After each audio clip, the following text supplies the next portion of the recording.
The Prisoners of Dull Space by Sherry Shriner. You can read this article at sherryshriner.com.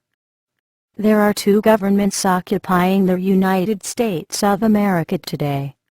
The traditional government established by our founding fathers, founded upon the Constitution, and an elected government, and the fascist Bavarian Illuminati-backed underground or shadow government led by the corporate military-industrial government, which is fighting against traditional America on its own soil. In other words, the Judeo-Christian-based Constitutional Republic of America, and the Luciferian cult-based socialist empire of Bavaria known as Bavarians, or the Illuminati. Perhaps as early as 1776 a gradual coup d'etat has been underway by Illuminati secret societies, to undermine, overpower, and take over the traditional form of government in America, and establish a fascist Luciferian dictatorship working under the guise of a New World Order. Over the last 70 years since 1933, this New World Order shadow government, funded by American tax dollars and illegal drug and weapons trades, has been developed, established and implemented alongside our normal government, but kept hidden and out of public view by a controlled media, and when allowed by the Most High, or deemed necessary by them, assassins. There is an inevitable war waiting between the elected surface government and those who will fight to defend it, and the underground joint humanoid reptilian draconian New World Order, if freedom is to be preserved. Over the past 40 years, the New World Order has successfully taken over the elections process to guarantee one of their followers is always elected as president. The American public has been deceived and played as fools by those who wish to destroy them from within. This joint alien human domination is almost complete. It is this joint alien human government that has covertly undermined our elections process, lied to the American people, and have served as presidents, and many of our congressmen, since the 1970s. Secret societies rule our government. Not one president has been elected for the past 30 years that was not a member of the Council of Foreign Relations and Trilateral Commission run by the Illuminati. The insignia of the Trilateral Commission is the same insignia seen on alien aircraft. It is the fascist cult of the NSA and CIA that has been the Illuminati's arm of control and protection here in America. It is this cult who protect information about these bases, and the alien aspect of the shadow government from getting out. It is this cult that is the direct link not only to the aliens who direct behind the scenes, but the Vatican itself, that sits at the top of it all. Not the Pope himself, but the Black Pope position, the real power in the Vatican, that is hidden behind the White Pope, and is virtually the seat of Lucifer himself. The Draconians, dragons, of which Satan is, run the Vatican, and the Illuminati, and they rule this alien human empire via Lucifer, from the Vatican. It is the NSA whose personnel reportedly pilot the black budget UFOs between the Luna Alternative 3 base on Mars and the Dreamland base in Area 51, Nevada. It is the NSA and IA who operate their own UFO fleets in our skies at night, both alongside and in opposition to alien craft.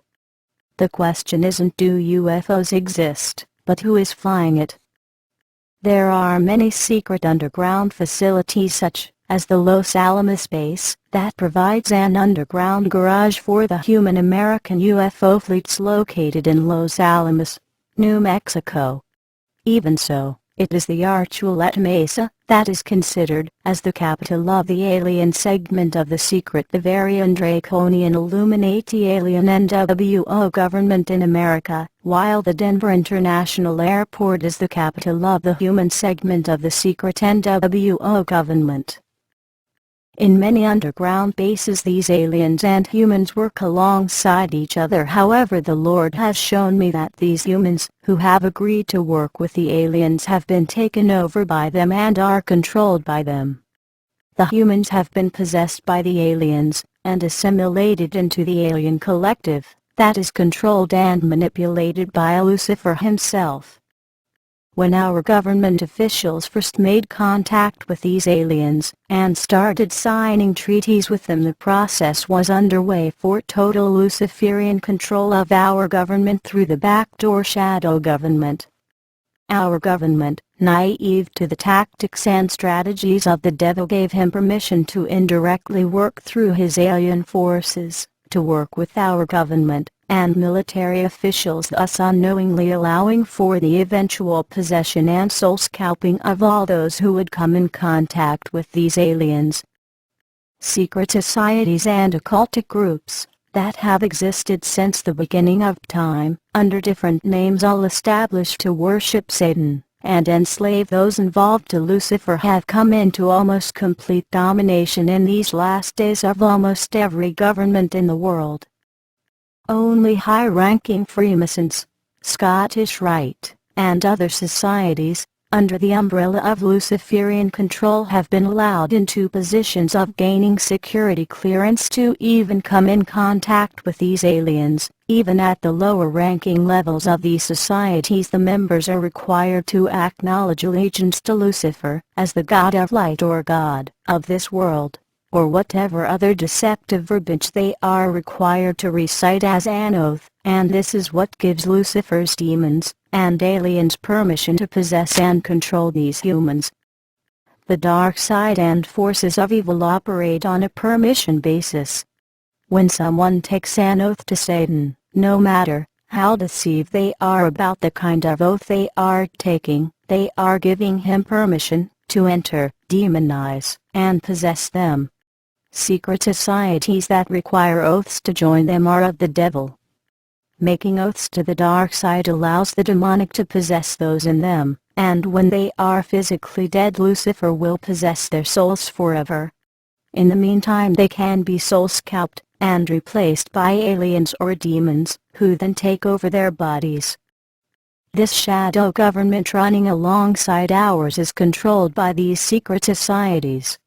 The Council of Foreign Relations and the Trilateral Commission are in reality secret societies, because in order to be accepted as a member in either one of them, one has to be a Mason or member of one of the other Lucifer-controlled societies. At this level, this allows the aliens to take complete bodily possession of the humans involved with them. And this is one of the areas where the shape-shifting phenomenon comes from. For those involved with the shadow government and secret societies, first they'll lose their autonomy and individuality as human beings, then they'll lose their bodies, and eventually their souls. Many have been soul scalped and replaced by aliens themselves, who now inhabit their bodies permanently. There is evidence of an agreement called the 100 Treaty that began in 1933 by Franklin Roosevelt between the aliens and government of the United States. It was shortly after agreements started taking place that the alien infestation of our government and elected offices started taking place. When you go to bed with the devil, you're not going to come out of it looking like an angel. The science fiction movie Close Encounters of the Third Kind was sold to the public as the first contact we had with aliens, but of course in fiction format, so no one would believe it. But in reality, contact had been made in 1933. It could have been earlier than then, but if there was, it's been kept well hidden. We know there are many underground bases, practically underground cities, that are kept well hidden and out of public view, that sprang up as a result of having alien contact and making treaties with them. These treaties called for joint bases to be built for the exchange of technology with aliens. Our scientists and experts would work side by side with aliens,